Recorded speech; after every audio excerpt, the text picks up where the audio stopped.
there's no going So you back. can do what you wanna do. You already know. You can do what you wanna do.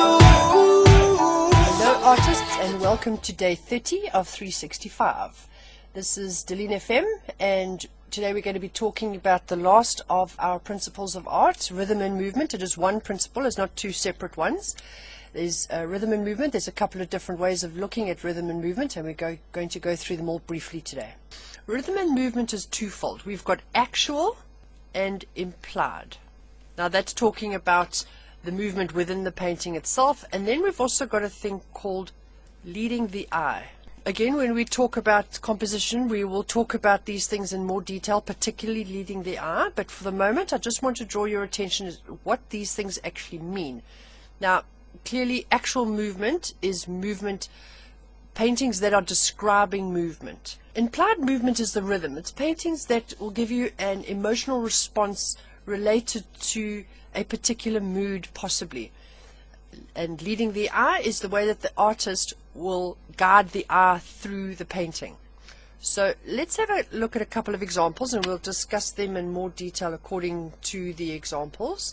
Here we have a painting by Helen Robertson, clearly describing movement of the ballet dancers. Here we can see the body's movement beautifully. Here as well we've got quite an active gesture with the body here. So there's lots and lots of movement depicted in this painting of the ballet dancers. We've got an abstract painting here. Carol Skiff is the name of the artist. Here there's also lots of rhythm and movement. We've got movement of the paint as it's twirling and twisting around. And this actually is giving us a rhythm of motion around the painting from one side to the other, a bit whirlpoolish. So we've got both actual movement as well as implied movement or rhythm in this particular painting.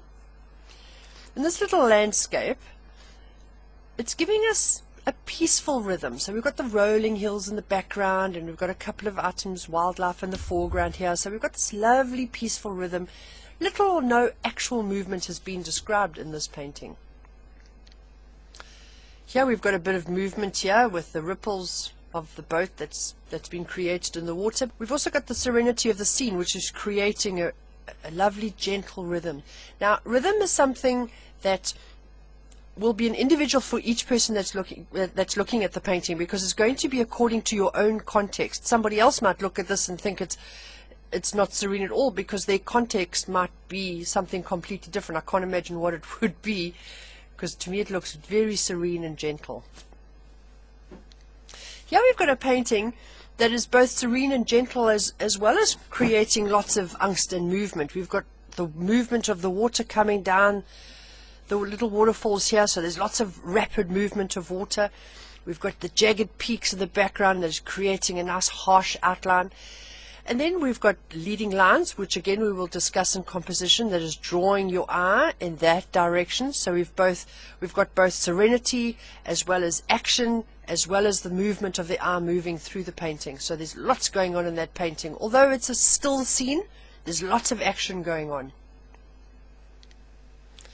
Here on this Aspen Road painting, we've got a clear direction that the road is drawing your eye. Now that is very definitely a leading line in terms of actual rhythm and movement. It's a nice serene, gentle painting for a gentle, serene movement that it's creating.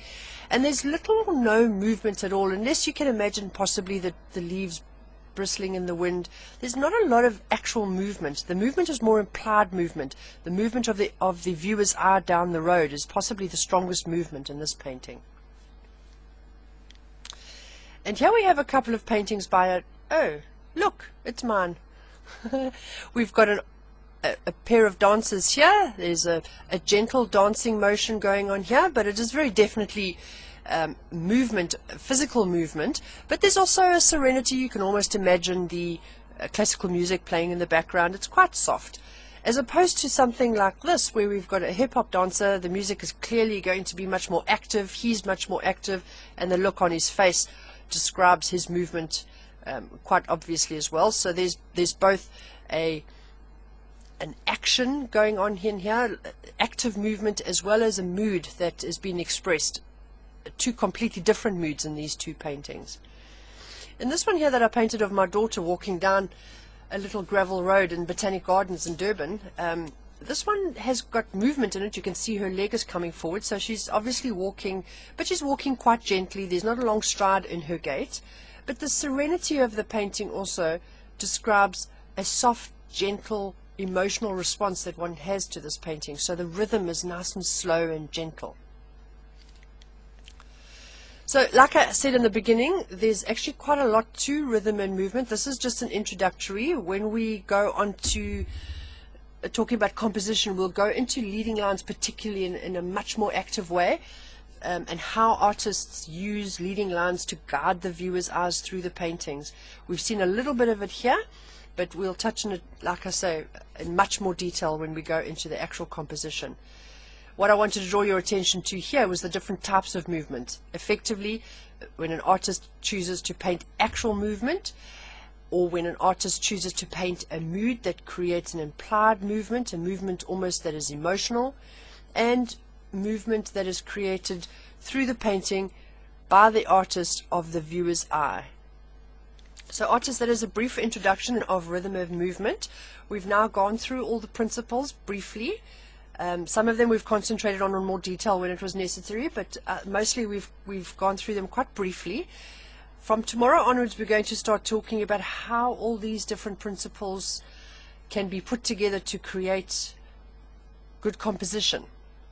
So I thank you so much for joining me, and I will see you tomorrow for the first of our talks on composition. Thanks again. Bye. That's what you want to do. Yeah.